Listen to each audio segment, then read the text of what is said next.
Hello, welcome to Roundtable. I'm your host, Chloe. I'm co-host Dylan. My name's Christina Black. My name is Hajra Sultan. And today I want to talk about the big issue about AI. Today's topic will be, is AI helpful or bad for the human mind? But also I do want to extend and talk about the other negative or possible positive impacts about AI. So my first question to the table is, can AI be helpful? Let's start with you. So I think in a way that AI can be helpful, specifically if you're talking about math, and if, let's say, a student needs help with a math problem or a big unit, and they need it simplified or explained step by step, I think AI is a great tool for them to use. But if you're using AI for every single assignment, for any little thing that you should be able to understand, then there's a bigger issue going on. Would you like to speak on it? Agree to Christina. It can be helpful and harmful. You just gotta use it the right way. Especially, I do want to say in like education, it can definitely be more harmful because if you see our younger generation, the younger generation is becoming more reliant on AI and learning less of cognitive skills that we all need, like reading, spelling, writing. Reasoning. Like sometimes there's some illogical stuff being, put out by AI. They're not using their logical skills, and that's harming their mind. Although I do agree with you where it can be helpful, especially in like harder, more advanced maths or more advanced subjects that you may need it to simplify for. So my next question is, how does AI act as a beneficial personalized tutor, or does it make like users intellectually lazy by providing instant answers? So back to what I said, if they're using it like in math, I don't think it's really making them lazy. But if you're just using it, if you're like picking up your phone and texting the ChatGPT just because you don't want to do an assignment, you need to rethink how you're using AI. But if you're using it in a class that you're failing and there's no way that you're like gonna be able to do this by yourself, then you probably should be using a little bit of AI. Yeah. To build on top of that, I think it could be helpful. But then again, if there's an option like after-school tutoring that we provide here at Sussex Central, I think that would also be beneficial if you can make it. I understand some people might not have transportation to get picked up or make it home afterwards. But if it's within a realm of possibility for you to stay and actually talk with a teacher while they're not as busy as they could be in the middle of class, that could also be beneficial, like human to human, like one-on-one for a little bit, instead of prompting ChatGPT, like, help me out with this word problem. Like using other resources? Yeah, try to use the resources you have available to you, not just be overly reliant and depend on AI, because sometimes the models can hallucinate, or you might want to have a question but not know how to, ask it to ChatGPT, and then you just get stuck. Okay, I do want to ask, how do you think that AI affects careers, such as artists, and even just general careers? So I'm going to speak more on the education side because me and Hajra are in the teaching pathway. My opinion, it's not, you shouldn't, by the time that you get to college, you should kind of leave AI behind, because that's when you start getting into the actual field of work that you are going to be doing. You need to be able to understand, you need to be able to practice what you are learning. And if you can't because you were using AI the whole time, Then you won't be able to help the kids. Yes, your students will be at a disadvantage, and that will be because of you. Yeah. So now I want to ask, how does AI affect jobs, like such as artists, media creators, educators, computer techs, marketing?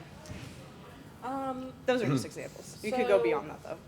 I think that when it comes to AI and like careers, it shouldn't really be used at all, especially with like artistry and teaching. Like you should be able to do whatever your craft is by yourself. And then once you've done what you need to do by yourself, if you want to bring in AI, sprinkle a little bit of AI in there. It might help you, but don't rely on it. Don't use it in college. Like you need to be able to do it by yourself. Yeah, by the time of college, use your brain.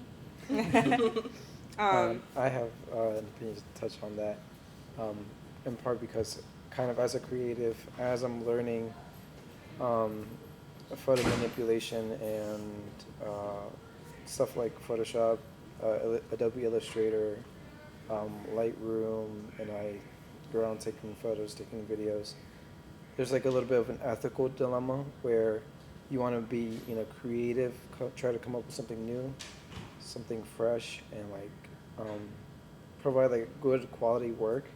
But normally, in order to get to having good quality stuff, you have to have like been working on something and be like, ooh, that came out bad. And you need it's a lot of trial and error. So at first you mess up, but then later on you'll have like the skill set and like the experience to make some really good stuff. But I feel like AI in careers could be like replacing internships where maybe somebody wanting to go into digital design or like visual arts, I'm talking computer related.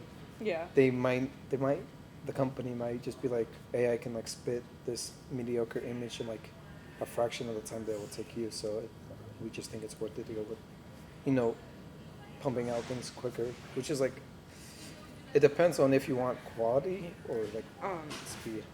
I do agree with that, especially since me and you are media creators. There is definitely, people are running out of ideas, and I feel that people, especially maybe media creators or artists, are tending to more rely on AI now, which is not a good thing. I believe that there needs to be more of a human touch to. I feel like we're starting to kind of lose ourselves into the AI propaganda. I feel like you should use AI in the creative space as a tool, something that help you, not as a crutch. Yeah, but I think like what you said, that companies would start using AI instead of like interns, I think that would cause like more harm if you In the long run. Like, yeah, it might cost more money, you might have more mistakes, but you're like investing in the future of your project, your career, because once that intern is finished with your company, they'll be able to learn much more than any AI could, and they could go on and start their own company or lift up your own company in the future when you retire. So I think investing in A person rather than the human side of it will come back, and it'll give you so much more. What's it called? Yeah, I don't think Experience? AI. Yeah, like the opposite of karma. Oh, The opposite. yeah. Goodwill, maybe? Yeah. It'll benefit you in the long run. Yeah. Well, very well then. My last question that I have for everybody is, who do we think should be held accountable when it comes to the AI system? Because we know that there's negative impacts. There could be positive impacts, as we have discussed at the roundtable. I want to ask, who should be held accountable, though? Should it be the developer, the user, or the company? Would you like to start us off? So, when you say like the company, would that also be considered a consumer or? No. So I personally, what I mean is like, I'm separating consumer, and then the people who made AI. That is what I mean by the company. Sorry, I should have been more specific. So, personally, I think with AI, it really depends on how you use it. Yeah. So in that logic, it would be more of the consumer, because the company or the developer, they just provide the resource, and they don't really care for how you use it. They just give it, and if you use AI for something bad, then that's on you. But there's a lot of other people who use AI for really, really good uses. So my stance is the consumer. Yeah, same thing as her. I mean, people create different things, but you gotta use that in a good way. Yeah, absolutely. I have to say that maybe I think that, well, yes, the developers of AI, I do think, should be held accountable for their use, but it does also depend on the consumer because there are a lot of uneducated consumers who are tending to use AI and not knowing about the harmful benefactors of it, of how it's harming the environment or how it's really kind of cognitively like berating your mind. You have any last No, you words? touched on that great. Well, in short, I think that AI is going to probably take over humans one day. Let's But hope not in the near future. yeah, not in the near I future. still need a job. Yeah, me too. We all do. But I think that that's going to be it for today's roundtable. So thank you guys for coming on. Thank you for having us. Yeah. This show is produced by your host, Chloe Whitehouse, co-host Dylan Sandoval Ramirez, and cameraman Colin Javetsky. All discussions presented are the opinions of panel members and panel members only. They do not represent the views of any individuals, organizations, or groups being discussed. We encourage all viewers to think critically, stay informed, and respect differing perspectives. Thank you for watching.